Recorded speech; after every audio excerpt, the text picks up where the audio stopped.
اهلا وسهلا يا شباب في برنامجكم المفضل الجديد. المفضل مين لسه في النت او في حد بيتفرج علينا؟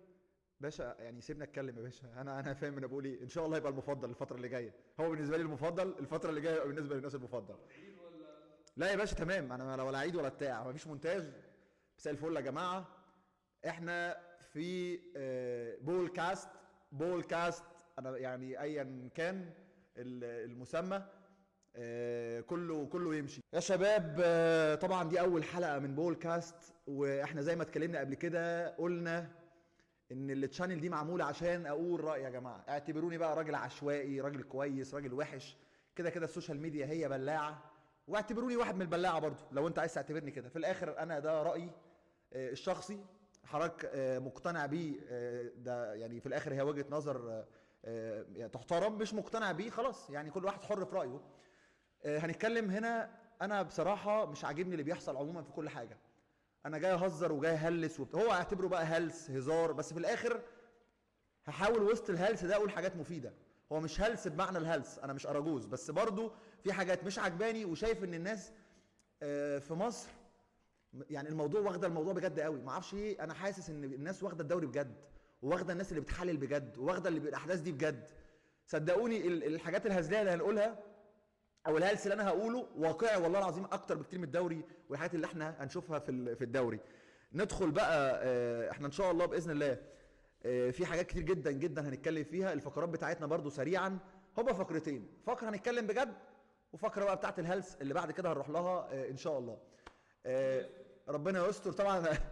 انا بعت السكريبت ده للمحامي بس محبوس، فربنا يخرجه بالسلامه، وان شاء الله يبقى في حلقه تانية ان شاء الله. يعني اتمنى لو مش دي الحلقه الاخيره يبقوا اطمنوا علينا. ندخل بقى محمود على هو طبعا الاحداث كلها ماتش الاهلي وصن داونز. يعني احنا ده اكبر حدث في مصر حاليا، وكولر وهيمشي وقعد ومش عارف ايه ومشوه ومين اللي جاي وكل الكلام ده كله. فانا يا باشا دلوقتي هقول لك رايي برضو في ان الناس كلها كانت شايفه. خلينا نبتدي الاول معلش. اول حاجه في المنظر يعني انا برضو انا والله العظيم بحاول امسك نفسي وبحاول اكون محترم. من العيال العرر اللي هم اللي 16 سنه و15 سنه و17 سنه اللي موجودين في مدرجات النادي الاهلي، واللي هم بالمناسبه لا يمثلوا جماهير النادي الاهلي في اي حاجه. جماهير النادي الاهلي جماهير محترمه. انت العيال دي بتصدر ايه؟ اصل انت عايز في الاخر تصدر ايه؟ تصدر النادي الاهلي ده ما بيصونش العيش والملح يعني. تصدر الناس النادي الاهلي ده نادي ما عندوش اصل، تيجي تشتغل فيه وتحقق بطولات، اول ما تقع نديك بالشبشب ونحدفك بازايز والكلام ده كله. وبالمناسبه ده موجود في نادي الزمالك، عشان برضو في شويه جماهير عرر، برضو عيال عرر في نادي الزمالك 15 سنه و16 سنه بيعملوا كده. وانا مش عايز ابقى هجومي، بس للاسف انا الراجل صعب عليا قوي. انا منظر كولر وهو بياخد الازايز في وشه والله العظيم انا يعني مسني كده، حسيت ان انا زعلت. يعني راجل برضو ما يعني يا جماعه فنيا هنتكلم، هو ما عندوش فكره. هو راجل نقول اي كلام في الكوره للصبح. يا عم الناس في اسبانيا وفي ايطاليا بيسبوا الدين المدربين وبيسبوا الدين بالاسباني وبالايطالي ماشي، لكن موضوع الازايز ده وبيحصل ساعات هناك. انا شايف الراجل ده انسانيا حاسه كان حتى بيصدر للناس بره ان مصر بلد كويسه. دايما بيتكلم بالعربي على الصفحه بتاعته، دايما بيتكلم عن النادي الاهلي بشكل كويس. ارقام الراجل ناجح، بالارقام. حقق 11 بطوله. بالارقام توتال طيب ما هو توتال انت الموسم ده لا ما نجحش. تمام. انا دلوقتي هل انا بسالك عليه فنيا كويس ولا لا، ولا بقول لك هو نجح ولا لا؟ هو نجح مظبوط. بنسبه تتعدى 90% و95% كمان. ايه اللي ما خدوش مع الاهلي؟ ايه اللي فشل فيه؟ دوري ابطال افريقيا السنه دي، السوبر قدام الزمالك، تمام. إيه، السوبر الافريقي. السوبر الافريقي صح؟ تسال اي اهلاوي يقول لك ماتش باتشوكا.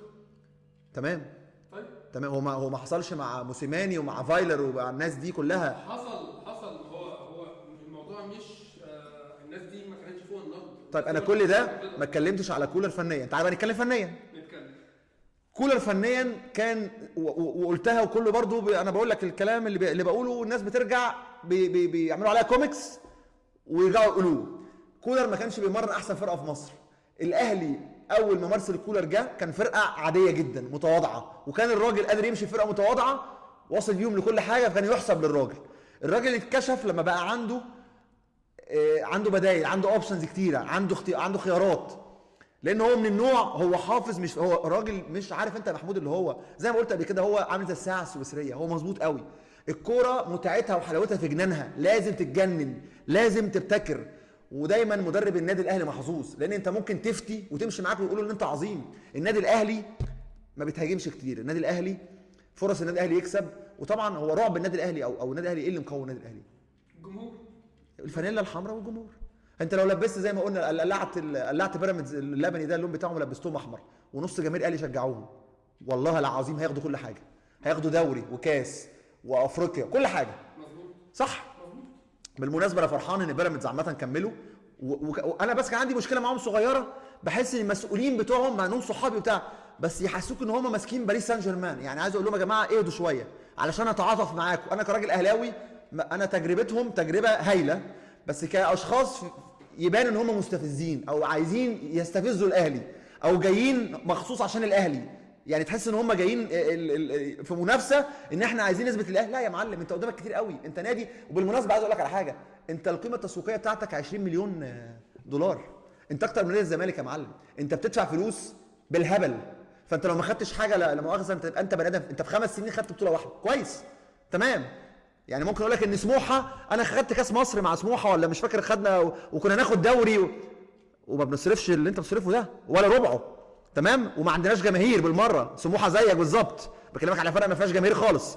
بتروجيت وصلنا مربع و فعايز اقول لك هو يحسب له، هم احسن فرقه في مصر دلوقتي، بس في نفس الوقت انت مش فرقه زي الاسماعيلي او ما عندكش امكانيات. انت طبيعي جدا واقل من الطبيعي في 5 سنين تاخد بطوله، انت مش عبقري يعني نادي الزمالك صرف 16 مليون دولار، القيمه التسويقيه نادي الزمالك 16 مليون، بيراميدز 20، الاهلي 33. طبعا دي الارقام المعلنه، خلي بالك فيها اوقات بيبقى في لعب في العقود وحاجات احنا ما نعرفهاش، وفي بره حاجات بتتاخد انت ما تعرفهاش يعني مش مهم. يعني ممكن في حاجات اعرفها وفي حاجات يعني مش عايز اتكلم فيها. انا بص، انا طول عمري موضوع الذمم الماليه ما احبش اتكلم فيه، لكن انا عارف ان ده بيحصل، في تلاعب كتير في كل الكلام ده لازم يحصل. الكوره عامه المعلن اكيد غير اللي بيحصل يعني. عشان بس ما نخرجش بره الموضوع بتاعنا، كنت عايز اكلمك على ان الراجل فنيا هو مش يعني ضعيف فنيا، مش شايف. وبرده انا مش شايف ان هو جبان. الناس مستنيه من واحد هو اصلا ما عندوش حلول. الناس كانت حاطه امل على كولر اللي هو يعني انت مستني مثلا. انا بالنسبه لي اللي زعلني قوي يا محمود، النادي الاهلي هيبته في ماتش افريقيا، ماتش سان داونز، هيبه النادي الاهلي راحت. النادي الاهلي اوقات كتير قوي ما بيبقوش احسن لعيبه، اوقات كتير قوي النادي الاهلي ما بيبقاش جامد بس بيكسب. صح. بيكسب النادي الاهلي لو لعبت باي 11 بيكسبوا، كويسين وحشين بيكسبوا. فهي الحته دي اللي بقول لك ان هي فرقه اي حد. انت ما ينفعش تسيب الاستحواذ، وانا برضو الوم على الجهاز اللي معاه. وخليها بالك بالمناسبه، وانت في حاجه انت قلت لي عليها، هو الراجل ما لعبش هناك بخطته، اللي حط الخطه هناك سامي قمصان. انت عارف ان اللي حط خطه الخمسه اصلا الراجل ما كانش مقتنع وما كانش عايز يلعب بخمسه، هم اللي اجبروه يلعب بخمسه. فانا برضو ما اعرفش هل هم اجبروه هنا في مصر يلعب بخمسه، ده برضو بالنسبه لي سؤال، لان اللي اجبر الراجل ده بالخطه لو مش هو، انا شايف ان هو لازم يتحاسب. اللي لعب في دماغ الراجل ان النادي الاهلي يسيب الاستحواذ 85 دقيقه لسان داونز، دي كارثه، دي كارثه. طب نرجع لبيراميدز. مين من لعيبه الاهلي دلوقتي يلعب اساسي في تشكيله بيراميدز؟ حلو قوي، ما برضه قعدوا يسفوا عليا وبتاع لما قلت. خلينا برضه نتفق على حاجه، لان انا ممكن اختلف معاك. انا شايف ان الاهلي بالسكواد ده يطلع منه احسن من كده بكتير. هو احسن فرقه بالنسبه لي انا. لا احسن فرقه في مصر. طيب انا اقول لك اللي يلعبوا في الاهلي اساسيين، وخلي برضه يا جماعه يعني انا الناس لو سمحت في الكومنتات قولوا لنا مين يلعب في الاهلي اساسي في بيراميدز، برضه خلينا نشارك الناس معانا. انا وجهه نظر يا جماعه، امام عاشور، لان امام عاشور احسن لعيب في مصر، بن شرقي لو هو فايق، وعلي معلول، دول الثلاثه اللي يضمنوا مكان اساسي في تشكيله بيراميدز. الباقيين الديفنس هنا زي هنا. انا بقول لك ممكن حد يلعب ممكن، بس زي بعض عادي، سامي وعلي جبر واسامه جلال يلعبوا ومرعي هنا. ممكن اللي كويس قوي بصراحه الماتش اللي فات وانا بقول له هايل رامي ربيعه. بصراحه رامي ربيعه راجل كان ذكر عنده قلب، حسيت ان رامي ربيعه بيموت نفسه. لكن امام اللي هيلعب، طاهر مش هيلعب، حسين مش هيلعب رمضان وابراهيم عادل، هيلعب مصطفى فتحي، محدش هيلعب على مصطفى، مايلي هيلعب على وسام، بلاتي توريه هيلعب اساسي. وسام فايق احسن من اي حد من الناس دي. لا مايلي احسن. انا بالنسبه لي لا، مايلي بالنسبه لي احسن. نختلف مع بعض، بس وسام من الكواليتي اللعيبه الجامده جدا. مفيش اختلاف على وسام، بس اقول لك على حاجه، مايلي كامل اكتر. انا بالنسبه لي انا مايلي فيرود اكتر من وسام، انا بحب ستايل مايلي اكتر. وسام لعيب كوره احرف، لعيب كوره عنده بيعرف يصنع. بس انا دايما الفيرود اللي بشوفه بيعمل اجوان ده ما بقتنعش بيه. الفيرود ده لازم يبقى هو اللي يعني انا بالنسبه لي الفيرود اللي هو لعيب حريف وبتاع مش ما بيكيفنيش. انا بتكيف من الفيرود اللي بيطلع يحط بدماغه يلطش. انا بحب الفيرود اللي هو الكلاسيك، ما بحبش الفيرود اللي هو الحريف. ما فاهم قصدي؟ وسام لعيب جامد جدا، بس مايلي بالنسبه لي انا احسن من وجهه نظري. مصطفى شوبير. بص الشناوي، احمد الشناوي احسن جون اكتر جون موهوب في مصر بالنسبه لي انا. الشناوي بيراميدز اكتر جون عنده موهبه في مصر. مشكلته بس الشناوي في الماتشات الكبيره يعني ما اعرفش، يعني الثبات الانفعالي بتاعه او ايا كان بقى اللي بيحصل، او ممكن يبقاش موفق او مش محظوظ. الناس بتقول ان هو بيهرب. لا انا ما بيهرب مع يعني انت اللي بتقول. الناس اللي بتقول ولا انت؟ قول لي. بيخلع. لا ما بص انا والله العظيم ما اعرف، يعني انا سمعت ده بالمناسبه بس والله ما اعرف. لكن انا بكلمك عن الموهبه. شوبير جون هيبقى احسن جون في مصر مفيش كلام. شوبير عنده ثبات انفعالي اكتر من الشناوي. شوبير بيلعب برجله احسن من الشناوي، بس كموهبه ما جالكش في ال20 سنه بعد الحضري جون عنده موهبه زي الشناوي، زي احمد الشناوي. طبعا محمد الشناوي جون عظيم، بس انا بكلمك على الموهبه. احمد موهوب اكتر من محمد. طيب انت بتحب الفيرود التارجت زي ما انت بتقول. طب واحد من ثلاثه. متعب. ميدو. عمرو زكي. هي يا ابن السؤال اسال السؤال، ما سالتش ليه؟ متعب. ميدو. عمرو زكي. واحد من ثلاثه. ما هو انت ماشي يعني. انا برضو ايه بقى السؤال؟ معيش تاني. اصل انا ميدو. انا مشكله انا نقطه ضعفي. بص اصل نقطه ضعفي متعب. انا بحب متعب قوي، وانا ميدو بالنسبه لي في حاجه برضو كويس انت دخلتنا في ميدو، وهنروح لها برضو موضوع المحترفين والكلام ده كله. ميدو انا شايفه من اعظم لعيبه جت في مصر. تختلف سيبك بقى من السف اللي بيتقال على ميدو. احنا عندنا في مصر الناس يا جماعه والله العظيم، لا يا حبيبي، ميدو كان لعيب عالمي. ميدو لاعب في حتت ما حدش راح لها خالص في مصر. ميدو هو اللي فتح الطريق لكل الناس. سيبك من كابتن هاني رمزي. كابتن هاني رمزي في المانيا تجربه، بس عشان كانت في المانيا ما اتحركش. ميدو لاعب في دوريات وفي انديه وفي فرق كبيره جدا. انا بالنسبه لي كفرود انا بحب متعب اكتر، بحب ستايل متعب اكتر. يعني هرتبهم لك: متعب، ميدو، عمرو زكي. بالنسبه لنا مين متعب بالنسبه لك لو لعبت عليه؟ عمرو زكي طبعا. يتعبك اكتر. انت عمرو زكي محتاج بعد الماتش بتريح 3 شهور تاخد اجازه. والله العظيم يعني. انت بس خلي بالك عمرو زكي ده خلي بالك كل السردباكات يعني على فكره دايما كنا بنعمل حاجه كده كسردباكات. لو مثلا في لعيب افريقي كان دايما ديفونيه. في ناس بتتارجز، بتلاقي سردباك بتلاقي فيرود اراجوز هيتعبك وبيطلع وافريقي تقوم عامل اول دقيقه لما بشوفه. ما انا برضو في فرق سرعات، بتلاقيهم هم بيجروا عارف قبل ما تقول بلالم تلاقيه راح حط جون وانت لسه بقى اسرع من الصوت. ففي حاجات دي بنعملها بقى كسردباكات. وفي حاجات اتعلمتها برضو من المغاربه وبتاع اولاد الذين بيحطوا عارف مرهم التسخين بتسخن بيه. احنا خرجنا بره الحلقه. مش مهم يا عم، خلينا نرجع تاني. عارف انت المرهم بتاع التسخين؟ مش فاكر اسمه ايه اللي بتسخن بيه. موف. حاطه ويا معلم يقوم لبسه لك في وشك. كنا بنلعب مغرب تطواني مره وانا مش مخون، قام مديهولي في وشي. انت 45 دقيقه انا شايف 80 لعيب قدامي مش شايف حد. لا باشا انا مش همنتج. بص يا جماعه بس بالمناسبه احنا اللي هيتسجل هيتذاع. سوري انا دوست على الميوت بس شغال الصوت كويس. ايا كان يا جماعه اللي هنقوله هيتسجل وهيتذاع من غير مونتاج. انا بجد احنا فعلا ما بنمنتج، لان برضو بقول لك انا بعت السكريبت اللي هيقوله ده للمحامي ما ردش، وبتاع المونتاج ما ردش، فتقريبا ربنا بقى معاهم الاثنين. فاحنا الموضوع هيتصور وينزل. فبحكي لك ان لما انت دي كنا بنعملها كسردباكات، لما تلاقي فيرو جامد قوي بيتارجز بقوم مديله واحده في انكر رجله عشان يعمل ايه؟ يروح يلعب على السردباك الثاني، ما يجيليش بقى كل شويه لان كل شويه يقرفني. فلما يلاقيني مثلا اقوم مديله واحده في الانكل. ما هو انت في السبرنتات هيفشخك، في الكوره العاليه ما بيهزروش، فاهم؟ الافارقه يعني. انت لو تفتكر انا في مره من الفترات بلعب على بابا اركو ودودزي وصلاح امين 3 فراوده. ده ما حصلوش يعني. خرجنا بره الاهلي والزمالك. اجمد فيرود لعب عليك بره الاهلي والزمالك متعب، حد متعب كده؟ لا انا لعبت على وانا في الوحده لعبت على عمر السومه. لا مصري، حد مصري. بس عمر السومه ده فيرود مش طبيعي. مصري لا ممكن مع الاهلي لما اسمه روقنا هناك، ده اسمه ايه؟ بغداد بونجاح. عمل كده. انا وسعد سمير كنا قاعدين جنب كابتن فتحي مبروك، قعدنا جنبه. كنت بتلعب باك ليفت ساعتها مع كابتن فتحي. ما هو في كوره رقص والله العظيم. لقيت عارف انا قاعد على الدكه جنب كابتن فتحي عامل كده. لقيت تقريبا الماتش ده اللي خلص عليه. ده اللي خلص عليا. انا ما اعرفش رايحين نلعب رايحين نلعب كانوا مين؟ النجم في تونس ويا كابتن فتحي. انا ما اعرفش ايه الثقه اللي انت معاك. حسين السيد ومعاك اسمه ومعاك صابر رحيل. ما هو في حاجه، هو عايز يمشيني من النادي ده مش طبيعي. انت بتعمل باك ليفت، عندهم محمود وينج رايت افريقي لسه راجع، والله العظيم يرقصني ويرجع لي تاني، يرقصني يا ابني ارفع يعني خلاص. مش فكره. على فكره خلي بالك عادي ده بيحصل في الكوره، بس هو الماتش ده مش هقول لك خلص عليا في النادي بس لا، بس رجعنا. عارف ليه لعبني باك ليفت؟ هفكرك. لان لعبنا الزمالك ولعبنا وكسبنا وكنت بلعب باك ليفت، فماشي. قال لك بس هو بقى ما اعرفش شاف رؤيه ولا ايه، قال لك هو ده الباك ليفت. مشيت معانا. رحت ما مشيت مع الهاف رايت بتاعه، ما مشيتش معانا، بس الحمد لله. خش بقى في حاجه ثانيه.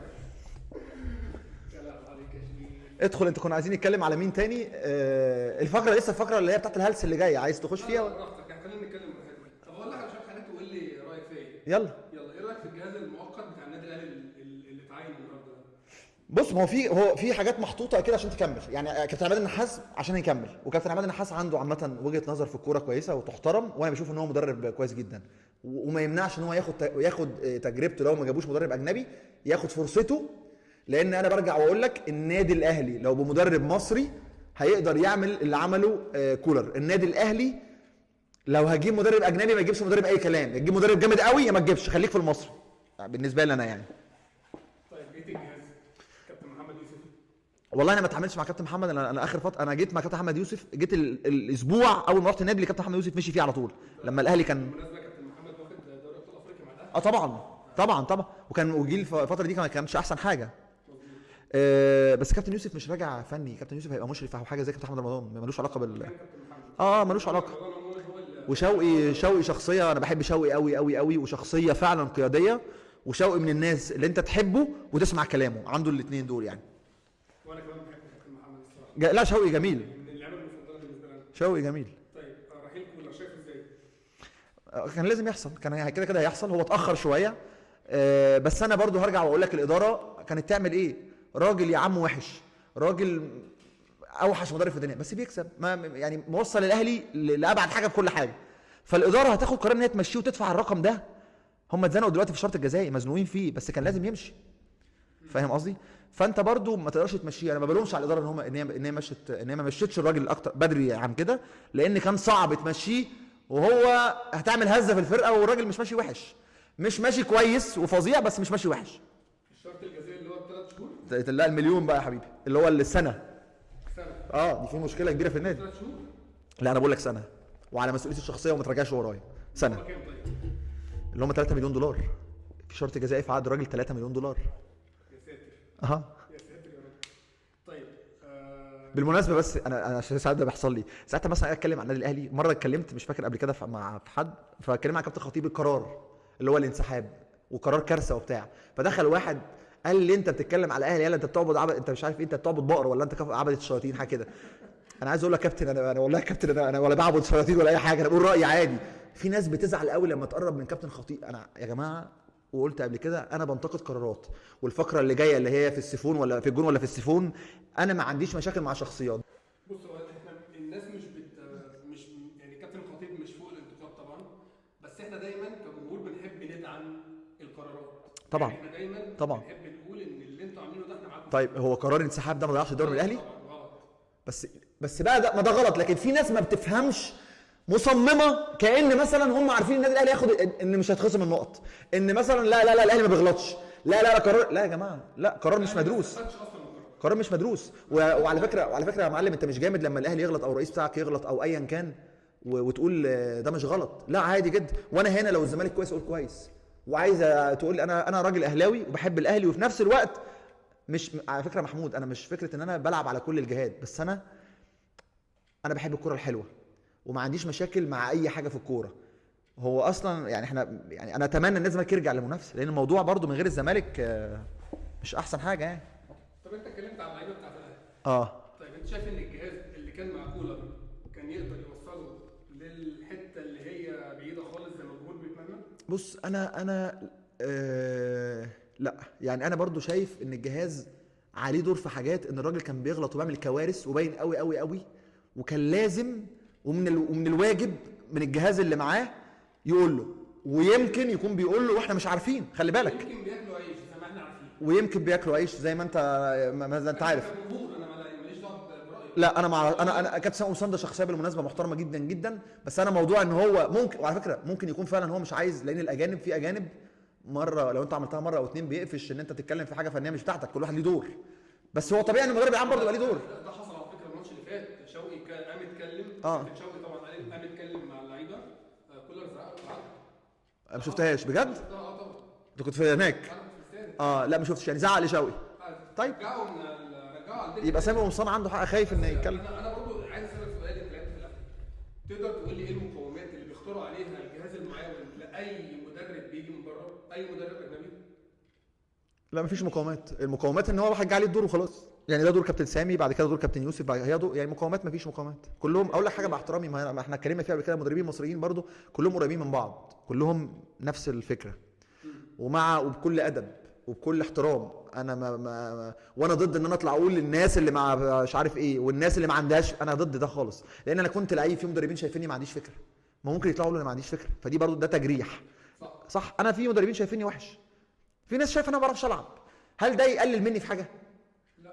لكن اللي يزعلني ان واحد يدخل لك مثلا في الكومنتات يقول لك مين ده داخل عندي انا على الاكونت بتاعي، يقول لك مين ده يا معلم، ده الاكونت بتاعي، انت مش معدي على الدائري مثلا بتسال مين ده، انا ده الاكونت بتاعنا، داخل يقول لك يا جماعه هو مين ده؟ الموضوع بيعصبني قوي والله العظيم، وفي وقت على فكره خلي بالك لما اجي ارد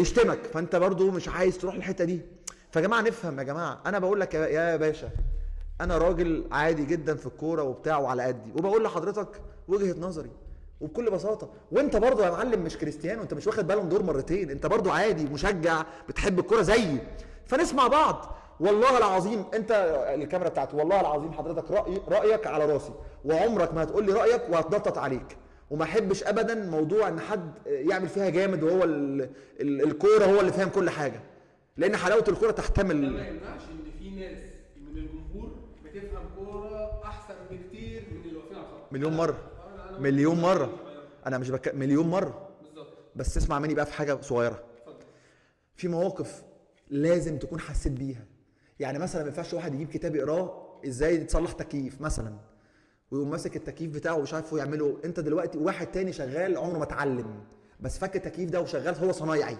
انت لو الاثنين قدامك هتروح تصلح التكييف بتاعك عند مين؟ عند اللي قرا كتاب، مش اللي قرا كتاب، مش اللي اتفرج على الماتش من بره، لان زي ما بنقول في الدقيقه 80 والناس اللي لعب الكوره فاهمه الكلام ده، وانت في الدقيقه 20 غير الدقيقه 40 غير الدقيقه 80 غير اخر دقيقه، انت في مواقف في اللعب بتبقى صعبه جدا، في قرارات في ثانيه يا محمود تبطل لعيبه وتخلص على لعيبه، وفي ثواني عملت لعيبه عظيمه وعملت لعيبه يعني في مزبله التاريخ، يعني قصدي الكوره في لحظات في الكوره يا محمود، في دايما اقول لك في حاجات ما يشتريهاش غير الوقت او غير الخبره، يعني صدقني انا بقول لك هقرا كتاب واحكيه لك، يعني دي مش قصتي، الناس اللي في ناس بتقعد تتفلسف يقرا كتاب ويحكوا لك، يا معلم انا لازم اعيش الحياه دي، فانا بكلمك في حاجه بس عشان ما اعملش فيها برضو ان انا الموضوع انا مش فاهم انا رحت فين، انا نفسي بقتش فاهم ان انا بقول ايه. لا احنا ممكن نعمل كات ونكمل بقى في حته هندخل في احنا تمام، الناس ان شاء الله يستحملونا يا جماعه، لما اقول اي كلام عادي بتحصل، ما هو الموضوع من غير مونتاج، فمعلش استحملوني يعني.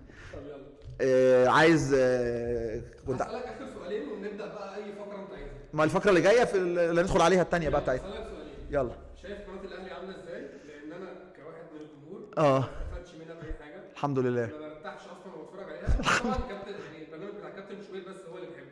مظبوط. يعني انا بحب كابتن شوبير على الراديو وفي في القناه. طيب هسألك انا سؤال بقى او هجاوب عليك، هي قناه النادي الاهلي اصلا عموما او قناه اي نادي ايه الاهداف بتاعتها؟ الاهداف ان يعني تقرب الجمهور، انا واحد ما بعرفش اخش النادي، تحسسني بالاجواء، برافو عليك، تسوق اللعيبه الصغيره، برافو عليك، تطلع لعيبه نشوفها. انا محمد عبد الله ده ما عرفتوش غير لما لعب، يعني لما لعب في الدرجه الاولى بقيت شايف ان في لعيبه اسمه محمد عبد الله، يعني قناه النادي بتماركت النادي او وبتعرف الناس النادي وتوريك زي ما انت بتقول، لو انت مثلا ما عندكش عضويه او مش قادر تروح يفرجك على الدولاب بتاع البطولات وتشوف وكابتن صالح تشوف الحاجات دي كلها، صح؟ ده دور مهم جدا. انا هكلمك بصراحه، النادي الاهلي اخر فتره دي انا مش عاجبني اللي بيحصل في النادي الاهلي عموما في كل حاجه، اداريا وفنيا، واللعيبه والهرج والمرج اللي حصل، وان الناس كلها ما بقاش في كنترول على اللعيبه زي الاول. انا بكلمك على القناه عشان ما انتهش، النادي الاهلي ما ينفعش يجيب مذيعين على التيك توك، ما تزعلش مني، النادي الاهلي ما ينفعش يرد. نادي الزمالك السوشيال ميديا هنا والسوشيال ميديا هنا بلعتين. انا لا ده في حاجات ده انا خايف مثلا اطلع مره الاقي لايف الاهلي والزمالك طالعين لايف على تيك توك، قنوات طالعه لايف. انت لو هتكمبير بالناس اللي موجودين طبعا باستثناء كابتن شوبير، لا وباشمهندس عادل القيعي وابراهيم والاستاذ ابراهيم المنيسي واسلام الشاطر وطبعا كابتن هاني رمزي. لا دول ما فيش، لكن انا بكلمك، لا بتكلم بقى ليتلي الناس اللي بقت موجوده، لا بقى الموضوع الريتش مهم، بقوا بيهتموا ان يعملوا لا النادي الاهلي كبير جدا، ونادي الزمالك كبير جدا بالمناسبه، ومش عاجبني اللي بيحصل في نادي الزمالك برضو. السوشيال ميديا في نادي الزمالك بقول لك تحس ان اتنين قاعدين بيلعبوا جوله على تيك توك، ده مش ما ينفعش طبعا. ومن ضمن الاختراق برضو اللي كنا عايزين نتكلم فيه برضو الحاجات اللي بتتقال. استاذ كنت بقول لك عليه قبل استاذ ابو المعاطي زكي، ما ينفعش. هتحبسنا انت كده بقى. لا استاذ ابو المعاطي زكي بيطلع يقول انا ما بغلطش. استاذ ابو المعاطي زكي ده شطاره، بيطلع لايف على تيك توك بيقول الصفقات قبل ما كابتن خطيب يعرف. انت اتفرج عليه طبعا. طب هو سؤال بيعرف منين؟ والله ما اعرف. ما فيهاش. بص عشان بس ما نقعدش في الاخر، يا اما حد بيسرب له، يا اما هو بيصحى الساعه 6 الصبح بدري قوي وربنا بيكرمه بقى ويروح قبل ما الناس كلها تروح ويجتهد، وده رزق بقى عند ربنا، ما فيهاش حاجه ثانيه. ما تقوليش ما اعرفش، في حد بيسرب ده اللي بقوله ان الاهلي مخترق.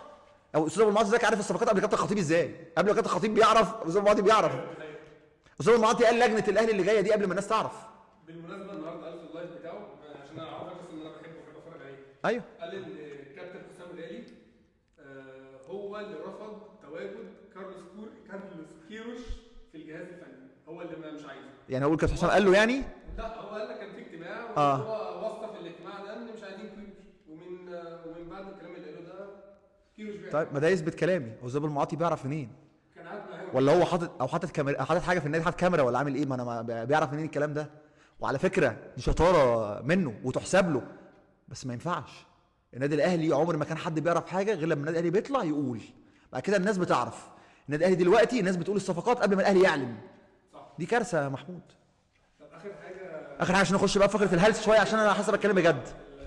ونقلع الهدف بقى. ايه يا ريت. بس ليه ما بنشوفش ناشئين بتلعب درجه اولى مع النادي الاهلي؟ ما بنشوفش ناشئين بتلعب درجه اولى مع النادي الاهلي. لان برضو خلي بالك الارقام اللي بقت تيجي او الناس بقت تشتري الصفقات بارقام مرعبه، فلازم تنجحها حتى لو وحش، حتى لو اللي طالع من تحت احسن منه. ولا مفيش كواليتي تحت؟ لا في. خلي بالك انا ضد مقوله ان ما بقاش في مواهب في مصر، لا في مواهب، بس زي ما بقول لك كده انت ممكن بتروح تدور في الاماكن الغلط. يعني مثلا بالمناسبه طالما رحنا الموضوع ده برضو اللي هو موضوع ال1000 محترف او موضوع المحترفين، انا ما بقللش. خلي بالك ممكن اعمل منتج كويس بيطلع في التلفزيون هايل وكل حاجه، لكن فعليا الغلابه، لان انا مقتنع ان الكوره او اللعيب العظيم لازم يبقى عنده قصه. مفيش واحد هيبقى عظيم ومرتاح، لازم يبقى جاي من تحت وشقيان. لازم الاساطير يبقى عندهم قصص يحكوها، زي صلاح ومحمد علي كلاي وكريستيانو، زي معظم اهو زي ابو تريكه، زي الماجيكو. لازم يبقى عندك قصه، ما ينفعش واحد مرفه هيوصل لان دايما عنده بلان بي، لو ما مشيتش انا معايا فلوس انا هروح، لكن ده مزنوق في حيطه، شايل اهله، شايل، فاهم؟ الناس دي كلها شايلهم في رقبته. المواهب انا شايف ان ما ينفعش، لا لازم تروح للناس دي. في ناس ما عندهاش تذكره الارض، في ناس غلابه بتلعب كوره محمود والله العظيم احسن من 100 لعيب في الدوري الممتاز، لكن ممكن يبقاش. والله ما بقول حاجه عشان صعبانيات، والله العظيم في ناس ما عندها ثمن تذكره القطر، هو بيقول يا عيني التذكره دي يتغدى ولا يتعشى بيها هو واهله يومين 3 ان هو يروح بيجي يختبر. فانت لازم تروح توصل للناس دي في النجع بتاعهم، في الكفر، في القرى. ما هو ده محمود عامل زي الذهب، لازم تحفر عشان تطلع دول، لكن انت مش سهل ان يجي لك موهبه. رجعنا لكم يا جماعه للفقره المفضله بالنسبه لي، بهزر يعني ان شاء الله تبقى بالنسبه لكم في انا هديتك من قبليها عشان ما نروحش في حته وحشه ان شاء الله. وزي ما قلت يا جماعه لو حصل حاجه بيسالوا علينا، هي اسمها في الجون ولا في السيفون. هنشوف الناس دي ارائها في الجون ولا، وانا بتكلم على الاراء.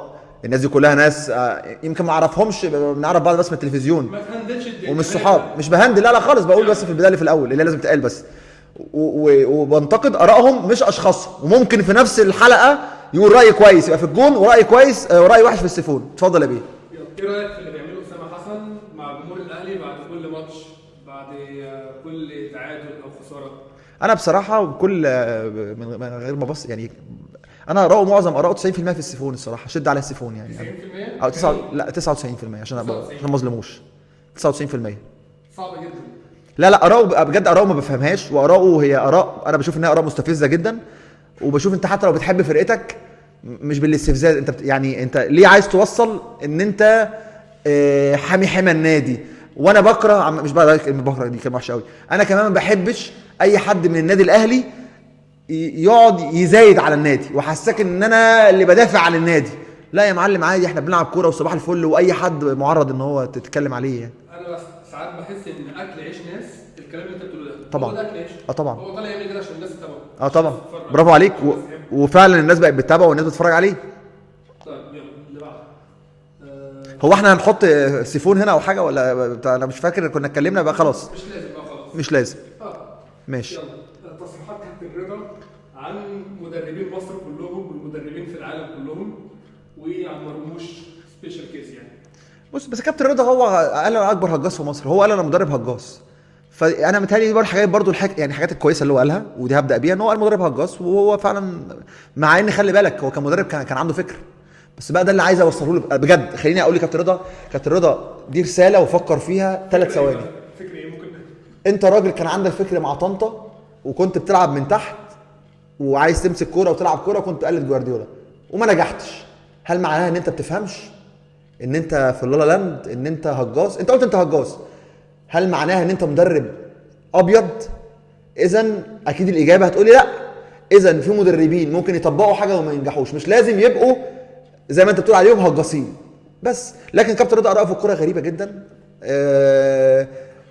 ساعات بحس ان هو بيبقى عايز يعني الموضوع يعني بيزودها شويه في حاجات كتير جدا. وساعات بيدخل بيشخصن الامور مع ناس يعني زي مرموش. انت بقى كابتن رضا 5 دقايق لو مرموش، لو عملنا له 5 دقايق على سدهايه بتاريخ التسعينات كله اللي حضرتك كنت بتلعب فيه، يعني بتاريخ كله سنه 90 لحد يعني من اول سنه 90 لحد النهارده 5 دقايق من عمر مرموش بالتاريخ ده كله. مع احترامي بقى لفتره اتحركنا فتره دي اراءه ولا ده ريتش؟ لا في جزء طبعا طبعا بيبقى عايز الريتش يعلى لا طبعا. خلي بالك كابتن رضا ذكي جدا واذكى مني ومنك يعني. كابتن رضا طبعا بيلعب على الحته دي طبعا، وده مش ما يقللش منه. هو ذكي وعارف ان الموضوع بيمشي ازاي. لكن اللي انا عايز اكده لك، مش في ناس ممكن يبقى تحس ان هو لا بلاش عشان برضو الراجل برضو ما يتضايقش، بس في ناس يا محمود بتبقى عارف هو بيعمل ايه. بس صدقني هو اراءه في الكوره في وقت من الاوقات وحشه، عينيه في اوقات في اللعيبه وحشه. هو كان لعيب عظيم، كان لعيب جامد جدا، كان حريف جدا جدا. بس هو اراءه في الكوره لا، اراءه في عليها علامات استفهام كتيره. فطبعا هو اراءه في مرموش وكده في السيفون طبعا اكيد يعني شد السيفون. كل اراء في السيفون بالنسبه لنا. تمام. طيب هنتكلم على لعيب الكوره ولعيبه انت لعبت معاها. يلا بينا. باسم مرسي عن الاهلي وباسم مرسي عن كابتن عبد الحميد باسيوني. بص هو موضوع قديم صراحه. باسم مرسي ده اللي هو بتاع نتكلم يعني خلينا نتكلم براحتنا بعد اذنك. انا معاك بس انا قصدي الموضوع ده اللي هو بتاع اتكلم على كابتن. بص كابتن باسيوني دي انا كان رايي بصراحه انا ضايقني جدا من اللي قاله، لان بص يا باسم في الاخر واحنا لعيبه في كل وقت لما بتبقى جامد في النادي بتاعك بتفتري على. انا مثلا واحد كنت في وقت من الاوقات قليل الادب وكنت بشتم وكنت بضرب، وهو باسم عارف كده كويس قوي ان هو حضر كل الكلام ده فاهم. وانا في وقت كنت عيل صغير، في لعيب كبير جه افترى عليا، كنت ساعتها لعيب لسه كومبارس وبتاع. هي الكوره كده بالادميه وبالنجوميه والكلام ده. انا بتروجيت كنت جامد قوي، كنت جاحد يعني. انت ممكن تسال عليا اي حد بتروجيت يقول لك ده كان جاحد ومش فخور بده وزعلان، لان في الاخر لما كبرت فهمت ان انا قليل ادب. فباسم اللي افترى انا مع انت تمسك البتاع. عبد الحميد باسيوني ما عندوش فكره مش عارف ايه كابتن عبد الحميد انا مش عايز اصلا اكرر الكلام. انا اسف يا كابتن باسيوني. كابتن باسيوني راجل نجم كبير، لا محترم جدا، لا باين. بص انا عندي كمان مشكله في الطريقه اللي انت بتقولها. يعني ممكن اقول لك انت حمار، ممكن اقول لك انت حمار، يعني الطريقه اللي بتوصل بيها انت قاصد تهين الراجل. هو ده كان التارجت طبعا. واقول لك حاجه، هو برده زي ما كنا بنتكلم على كابتن رضا، هو باسم بيعرف، هو عارف هو عايز ايه. هو بيعمل كده علشان يطلع ويتشاف، وهو فعلا طلع واتشاف. كان منسي وكان كان بعيد جدا. فيا باسم لا، نصيحه اللي انت ايه تاني هو ده انت قصدك على ده؟ هو اتكلم عن النادي الاهلي، قال لك انا بكره النادي الاهلي وانا مش شبه النادي الاهلي. لا ماشي، طب ما ده كويس، ما هو فعلا مش شبه النادي الاهلي. طب ما دي حاجه كويسه. طب والله العظيم ده قال حاجه حلوه اهو. طب دي اكتر حاجه حقيقيه قالها، ان هو فعلا مش شبه النادي الاهلي. دي حاجه عامه تحسب له، ما تتاخدش عليه، انت كده ظلمته في البتاع ده. فده رايه في الجون على فكره، ده مش في السيفون خالص. يا راي باسم ان هو مش شبه الاهلي، ده في الجون جدا. ماشي. عندنا قول لي كده قرار عوده كابتن سيد عبد الحفيظ شايف ازاي؟ الناس هتزعل مني برضو في الحته دي. ليه؟ قول براحتك. ما هو ما هو كابتن سيد مشي ليه اصلا؟ انت راجل اهلاوي بقى درجه ثالثه، انت راجل اهلاوي بيبقى راجل يعني اهلاوي اكتر مني. ان كابتن سيد انت عارف هو مشي ليه؟ والله انا ليا اصحابي انت عارفهم. عارفهم ماشي. لعيبه كوره. والله ما تقولش اسماء. مش هقول اسماء طبعا. تمام. والله اتفاجئوا ان هو ممكن يرجع، ولا ان هو مشي؟ ان هو مشي اصلا. ما ده غريب. وانا خلي بالك بقى السيناريو انا باصص له من اتجاه تاني خالص. عادي هنكمل. لا يلا. يعني انا برضو خلي بالك انا باصص له من اتجاه تاني خالص. انا بشوف اصل هو مشي اكيد ما كانش مرغوب فيه، صح؟ هو ما مشيش من الاداره ولا من كولر او من كولر مثلا، ممكن. ما هو انا ما اعرفش، بس كده ما هو برافو عليك انت كده بقى. المشكله بقى كان كولر مش عايزه، مش الاداره، لان الاداره هي نفس الاداره وعايزه كابتن سيد تاني، فهو مش عارف هو مشي ليه وهيرجع ليه. فالموضوع بالنسبه لي غريب، الا اذا انت بتحرجه. لان كابتن سيد دلوقتي انا برضو خلي بالك ممكن تكون انت بتختبره. كابتن سيد دلوقتي ما شاء الله في MBC الدنيا كويسه قوي، لو رجع الاهلي ممكن ياخد يعني ربع او اقل من ربع الفلوس اللي هو بياخدها في MBC وكل الكلام ده. ممكن تكون انت ما اعرفش هل ده اختبار، هل هيبيع كل ده ويسيب كل ده عشان خاطر الاهلي، هل هو مش هيرجع. فالموضوع بالنسبه لي موضوع غريب كله على بعضه. صح. طيب عندنا 2 لعيبه هنتكلم عليهم. يلا. اول واحد قول لي رايك في اللي دونجا بيعمله مع جمهور الاهلي. بص من استفزاز وطريقه بص انا بشوف ان ده عادي، مش قصدي حاجه والله، بس انا بشوف برضو يا محمود في جزء، ما هو انت الجماهير بتستفزك وانت بتستفزهم، حتى لو دونجا قاصد ده. ما هو برضو خلي بالك ده ذكاء، بيتشتم بشهره حلوه في الصوره، فده كويس، هو بيماركت لنفسه يعني. تمام. بيماركت لنفسه. طبعا، ومش غلط. اقول لك على حاجه جديده عن الحلقه. ومش غلط، قول لي. انا ليا واحد صاحبي اسمه احمد تايسون. وزنه ما شاء الله يعني 95 او 100. مسمي نفسه احمد دي بروين. احمد ايه؟ احمد دي بروين. تمام. انا مش عارف. بيمشي غلط في الملعب اصلا. هو بيلعب معاكم يعني؟ بيلعب معانا كده يعني، بيمشي غلط في الملعب. انا دونجا بيفكرني بالراجل ده. هو شايف نفسه رونالدو وانت مش موجود. بص، من حق كل واحد. لا، من حقك. وخلي بالك من حق اشوف نفسي ان انا ما حصلتش وعظيم براحتي، فاهم؟ براحته. صح. طيب حاجه ما تضرش حد. خلي بالك انا عايز اقول لك على حاجه. قول لي. الفقره الكوميديه اللي انت عاملها دي مش اول حد يعملها، يعني في ناس عملتها قبل كده. طبعا. في قناه الشمس دي جميله جدا. قناه ايه؟ قناه الشمس. قناه الشمس. بيطلع عليها كابتن مجدي والكابتن معتز. لا ده فقرات جميله. لا دي اكتر فقره كوميديه بالنسبه لي عموما. انت عارف انا بتفرج على كل الناس. طب اقول لك على حاجه، والله العظيم وحياه ربنا انا ساعات بحس ان هم ما حدش قال لهم ان هم على الهوا، والله العظيم. انا مش عايز، والله العظيم يا محمود. على فكره احنا عادي، مش يعني خلينا عادي، مش همنتج قصدي، براحتك. ماشي. كنت بقول ايه يا عم؟